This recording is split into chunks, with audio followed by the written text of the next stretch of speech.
Hello everyone, today I'm going to talk about teaching across the curriculum. Here we have the index. First of all, I'm going to talk about the main differences between a method and an approach. Well, according to Richards and Rodgers, an approach is the actual nature of language or subject matter and how teachers taught it to students, in contrast with a method which is a detailed plan for presentation of language material.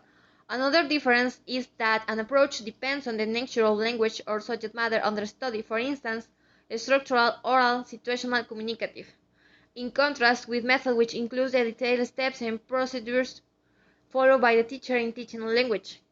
We have some examples: direct method, bilingual method, and grammar translation method.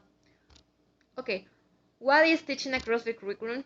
It captures the idea of integrated learning, which is supposed to help students retain important information and develop the ability to visualize the forest without missing the trees.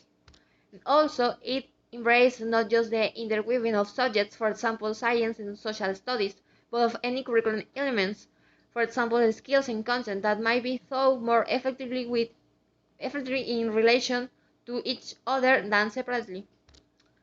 Okay, the procedures and basis of teaching across the curriculum. The first one is implicit skills integration.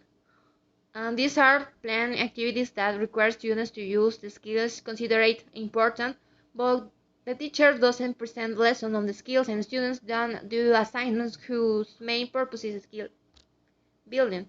And the second one is explicit skills integration. And the skills are taught formally, and that is to say, they are identified, defined, modeled, and coached. To provide for adequate practice, students may need to complete assignments focused on skill building and the content of the exercises may not always relate to the main subject matter content. Okay,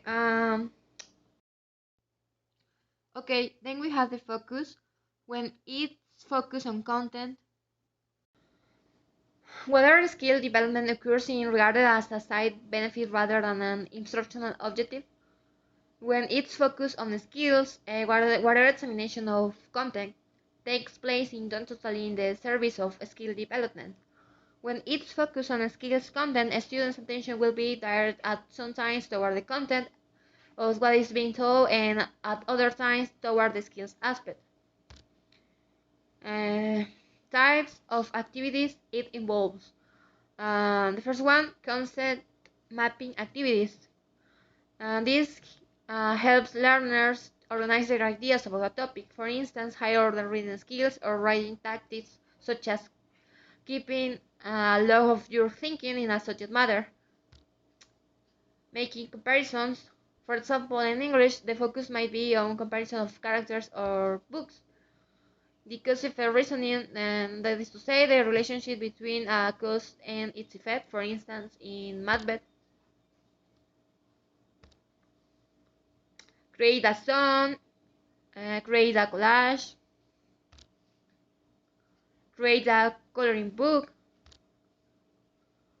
What if a teacher asks students to create and then share what ifs? For example, what would have happened if Cinderella hadn't lost her slipper? Suitability for teaching English through literature. Students need extensive practice with reading to develop reflexive pattern recognition of a large vocabulary of words and phrases. As their encoding becomes more automatized, their minds are free to deal with high-order aspects of the text.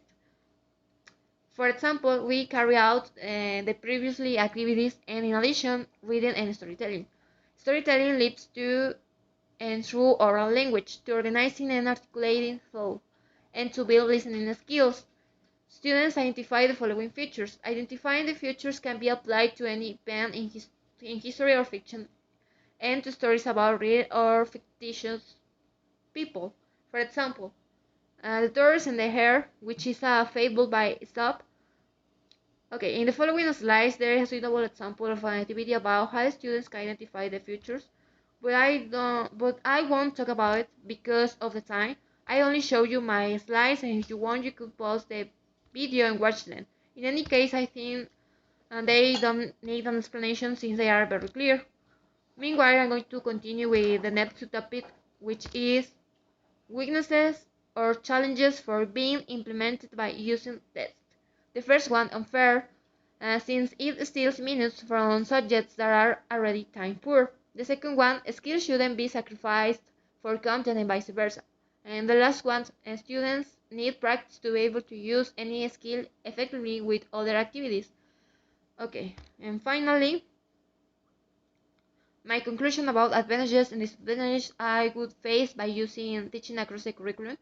On the one hand, students could develop and practice skills and knowledge related to other subjects, improving thinking and learning skills, which would cause students to become more autonomous and proactive in their conduct as thinkers and learners.